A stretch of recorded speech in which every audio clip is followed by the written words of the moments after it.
Is racial discrimination in hiring legal? The Civil Rights Act of 1964 says no. You can't refuse to hire or to discharge any individual or otherwise to discriminate against any individual based on race, color, religion, sex, or national origin.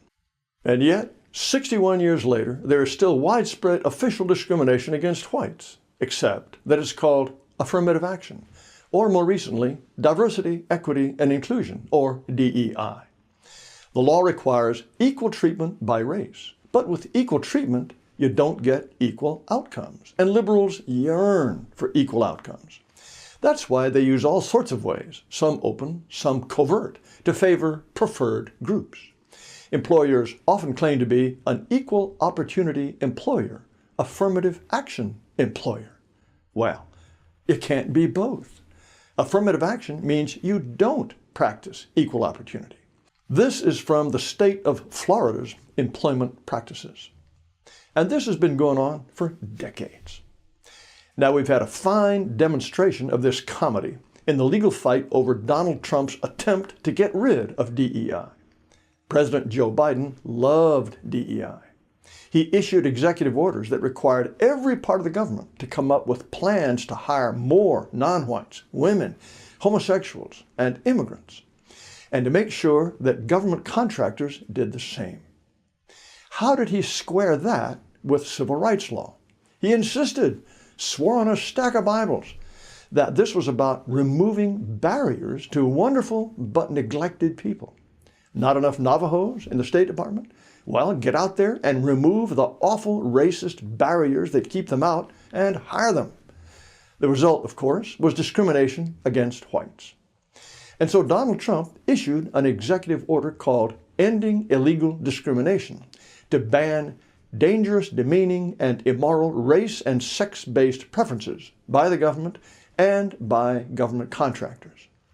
He also ordered an end to all government grants to anyone or anything who practices DEI, and he required that applicants for grants affirm they weren't up to any of that DEI stuff. Of course, there was an immediate federal suit to block those orders. The lead plaintiff was none other than the National Association of Diversity Officers in Higher Education, whose 2,500 members could end up on the breadline. The brief started with the usual window dressing. DEI is all about fair treatment, equal opportunity, and equal justice under the law. Diversity is critical in mitigating the harmful effects of centuries of discrimination. This is particularly true at medical schools and in research related to whether and how race and ethnicity affect health outcomes. Medical school is the last place you want DEI. You want competence. But the brief goes further. Diversity results in better knowledge production and fills gaps in our understanding. Wow! If you really believe that to get better knowledge, you have to have blacks and Hispanics and homosexuals and Buddhists and nudists and fruit juice drinkers and one-legged African lesbians, then isn't this almost an admission that you have to shove out pointless white guys if you want to make progress? The DEI operatives claimed the orders violated the First Amendment because they were afraid that just talking about it could get their funding cut. This was silly because the orders specifically said it's okay to endorse or promote the unlawful employment or contracting practices prohibited by this order. In other words, you can talk all you like about how much you'd love to discriminate against white people, so long as you don't actually do it. The suit also claimed that banning DEI was unconstitutionally vague because the orders did not define DEI. Mr. Trump's lawyers wrote back and said that the only things the orders ban are already illegal under civil rights law. Therefore, if the DEI swamis have a beef against vagueness, it's with the federal civil rights laws, not the executive orders.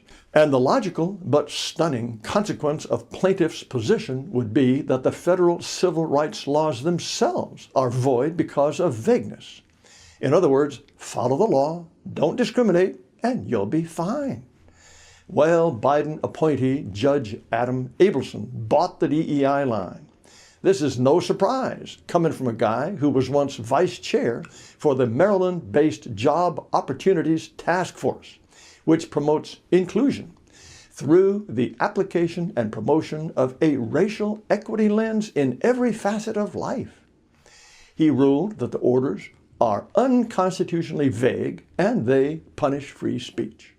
He also bought the preposterous idea that banning DEI means we can't talk about the past. If an elementary school receives Department of Education funding for technology access and a teacher uses a computer to teach the history of Jim Crow laws, does that risk the grant being deemed equity related and the school being stripped of funding? A 3-panel judge of the appeals court of the Fourth Circuit unanimously slapped this guy down and reinstated the executive orders.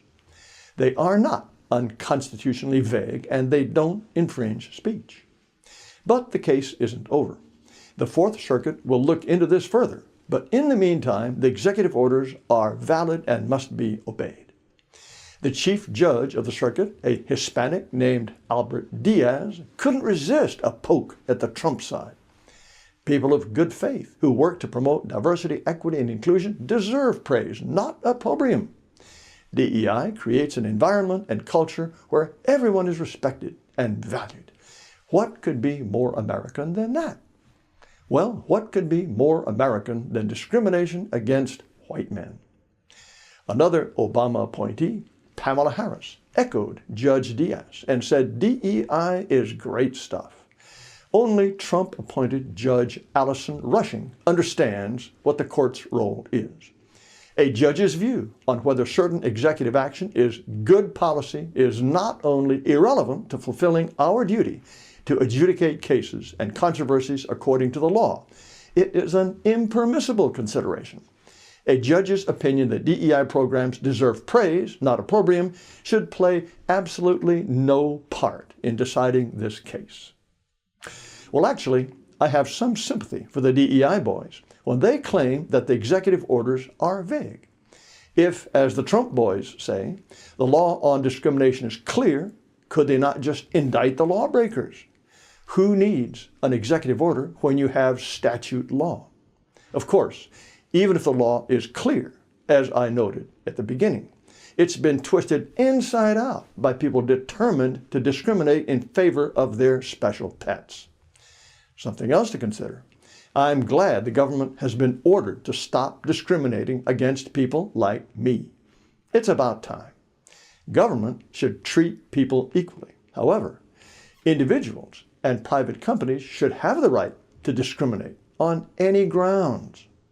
That Civil Rights Act of 1964 deprived Americans of the ancient and fundamental right to choose their associates. At present, it's tempting to applaud when Donald Trump says he's going to stop racial discrimination in the private sector, because most of that discrimination is against whites. Ultimately, though, I want complete freedom of association, and that means the right of private citizens to discriminate in all areas of their lives, for good reasons, bad reasons, or no reason at all.